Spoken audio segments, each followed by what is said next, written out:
ವಿಚಾರಕ್ಕೆ ಅಮೆರಿಕ ವಿವಾದಾತ್ಮಕ ಹೇಳಿಕೆ ಕೊಟ್ಟಿದೆ. ಶ್ವೇತಭವನದ ಪತ್ರಿಕಾ ಕಾರ್ಯದರ್ಶಿ ಕ್ಯಾರೋಲಿನ್ ಲೆವಿಟ್ ಮಾತನಾಡಿ ಭಾರತವನ್ನ ಉತ್ತಮ ನಟ ಅಂತ ಲೇವಡಿ ಮಾಡಿದ್ದಾರೆ. ನಮ್ಮ ಮಿತ್ರ ರಾಷ್ಟ್ರ ಭಾರತ ಅಂದ್ರೆ ನಮ್ಮ ಮಿತ್ರ ಅಮೆರಿಕದ ಮಿತ್ರ ರಾಷ್ಟ್ರ ಭಾರತ ಒಳ್ಳೆ ಆಕ್ಟರ್ಸ್, ನಾವು ಹೇಳ್ದಂಗೆ ತುಂಬಾ ಚೆನ್ನಾಗಿ ಆಕ್ಟ್ ಮಾಡ್ತಿದ್ದಾರೆ. ಈ ಹಿಂದೆ ನಾವು ಸ್ಯಾಂಕ್ಷನ್ಸ್ ಹೇರಿದ್ವಿ, ರಷ್ಯಾದಿಂದ ತೈಲ ಖರೀದಿಸಬೇಡಿ ಅಂತ ಹೇಳಿದ್ವಿ. ರಷ್ಯಾ ಜೊತೆ ಭಾರತ ತೈಲ ಖರೀದಿ ಸ್ಟಾಪ್ ಮಾಡಿತ್ತು. ಈಗ ಇರಾನ್ ಯುದ್ಧದ ಹಿನ್ನೆಲೆಯಲ್ಲಿ ತೈಲ ಕೊರತೆ ಎದುರಾಗಿರೋದ್ರಿಂದ ತಾತ್ಕಾಲಿಕವಾಗಿ ರಷ್ಯಾದಿಂದ ತೈಲ ಖರೀದಿಗೆ 30 ದಿನಗಳ ಅನುಮತಿ ಕೊಟ್ಟಿದ್ದೇವೆ. ಈಗಾಗಲೇ ಸಮುದ್ರದ ಮೇಲಿರುವ ಹಡಗುಗಳಿಂದ ತೈಲ ಸರಬರಾಜಾಗ್ತಾ ಇರೋದ್ರಿಂದ ರಷ್ಯಾಗೇನು ಲಾಭ ಇಲ್ಲ ಅಂದ ಕ್ಯಾರೋಲಿನ್ ಲೆವಿಟ್ ಭಾರತವನ್ನ ಹೊಗಳುತ್ತಾ ಇದ್ದಾರಾ ಅಥವಾ ಅನುಮಾನ ಪಡ್ತಿದಾರಾ ಅನ್ನೋ ಚರ್ಚೆ ಶುರುವಾಗಿದೆ. ಅಂದ್ರೆ ಅವಮಾನ ಕೂಡ ಇದು. National security team came to this decision because our allies in India, as you know, Lalit, have been good actors and have previously stopped buying sanctioned Russian oil.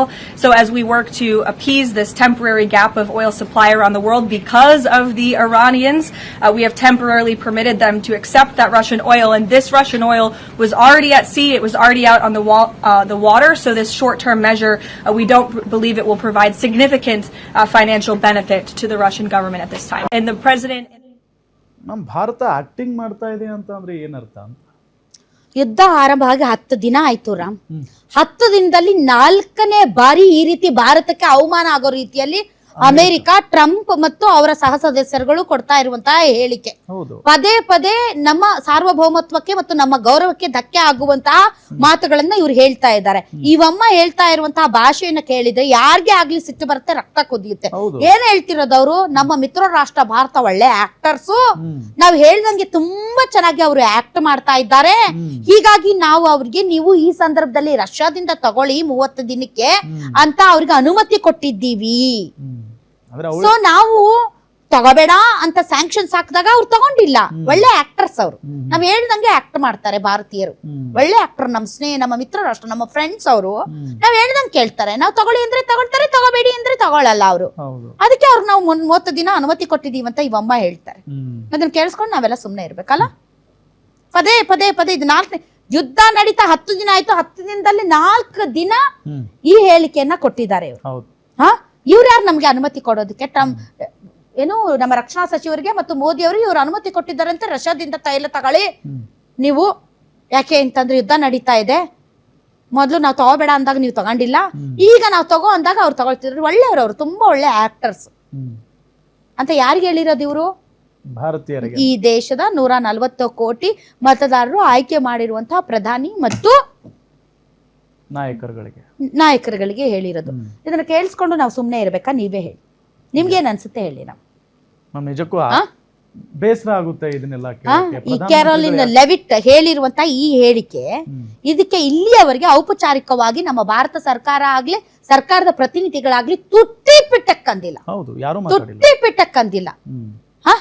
ನಿಮ್ಗೇನ್ ಅನ್ಸುತ್ತೆ ಹೇಳಿ? ಬಿಡಿ, ನಾವೇನೋ ಯಾವಾಗ್ಲೂ ಬೈತಿರ್ತೀವಿ, ಏನೋ ಅಂತಿರ್ತೀವಿ. ನೀವ್ ಹೇಳಿರಾಮ್, ನಿಮ್ಗೇನ್ ಅನ್ಸುತ್ತೆ ಇಂತ ನೀವು ಇಂಡಿಯಾದವ್ರು ಒಳ್ಳೆ ಆಕ್ಟರ್ಗಳು, ನಾವ್ ಹೇಳ್ದಂಗೆ ಕೇಳ್ತೀರಿ. ಕುತ್ಕೊಂತ್ರಿ, ನಿತ್ಕೊಂತ್ರಿ, ತಗೊಳ್ರಿ ಅಂದ್ರೆ ತಗೊಳ್ತೀರಿ, ಬೇಡ ಅಂದ್ರೆ ಬಿಡ್ತೀರಿ ಅಂತ ಹೇಳಿದಾಗ ನಾವೇನು ವೋಟ್ ಮೋದಿ ಅವ್ರಿಗೆ ಹಾಕಿದೀವಾ ಅಥವಾ ಅಮೆರಿಕಾಗೆ ಹಾಕಿದೀವಾ ಅಂತ ಪ್ರಶ್ನೆ ಬರುತ್ತೆ. ಎಲ್ಲ ದಿಲ್ಲಿಯಿಂದ ಡಿಸೈಡ್ ಆಗುತ್ತಾ, ವಾಷಿಂಗ್ಟನ್ ಇಂದ ಡಿಸೈಡ್ ಆಗುತ್ತೆ ಅಂತ ಕೇಳ್ತಾರಲ್ಲ ಜನ.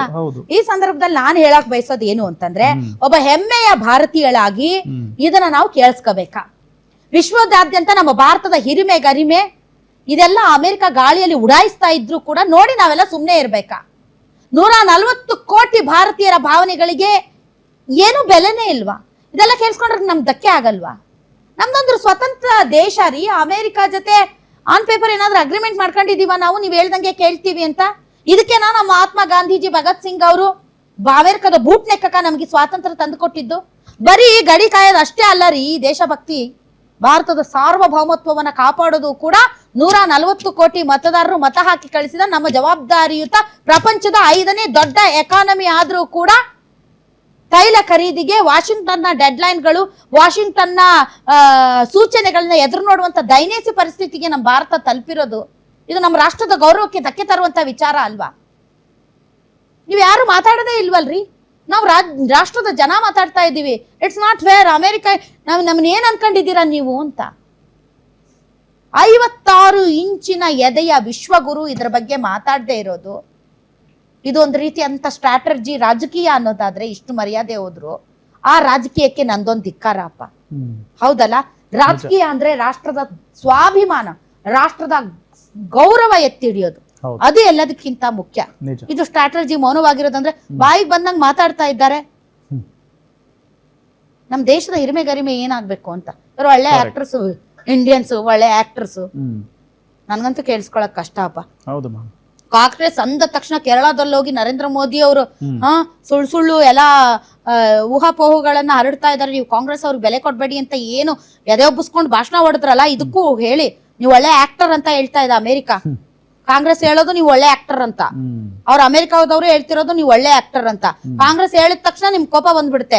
ಅದೇ ಅಮೆರಿಕ ನಿಮ್ಮನ್ನ 4-5 ಸರಿ ಇದೇ ರೀತಿ ಕೆಣಕಿ ಹೀಯಾಳಿಸ್ತಾ ಇದೆಯಲ್ಲ, ನೀವೇನು ಮಾತಾಡಲ್ವಾ ಹಂಗಾದ್ರೆ? ಒಳ್ಳೆ ಆಕ್ಟರ್ಸಾ ನೀವು? ಅವ್ರು ಹೇಳ್ದಂಗೆ ಕೇಳ್ತೀರಾ ನೀವು? ಈ ಬೇರೆ ರಾಷ್ಟ್ರಗಳು ಹೆಂಗ್ ನೋಡ್ಬೇಕು? ನಮ್ದು 5 ಟ್ರಿಲಿಯನ್ ಎಕಾನಮಿ, 140 ಕೋಟಿ ಜನಸಂಖ್ಯೆ, ಬಟ್ ನಮ್ ನಾಯಕರು ಇಲ್ಲಿವರೆಗೆ ತುಟಿ ಪಿಟಕ್ಕನ್ನಲ್ಲ, ಒಂದ್ ಮಾತು ಮಾತಾಡಲ್ಲ. ಕೇರಳದಲ್ಲಿ ಕಾಂಗ್ರೆಸ್ ಬೈದಂಗ ಅಮೆರಿಕಾಗೂ ಒಂದು ಕೊಡ್ಬೇಕಾಗಿತ್ತು, ಒಂದು ಟ್ಯಾಂಕ್. ಹೌದಲ್ಲ? ಏನ್ರಿ ಏನ್ ಆಕ್ಟರ್ಸ್ ಅಂತೀರಿ? ಸ್ನೇಹದ ಲೆವೆಲ್ ಅಲ್ಲೇ ಇರ್ಬೇಕು.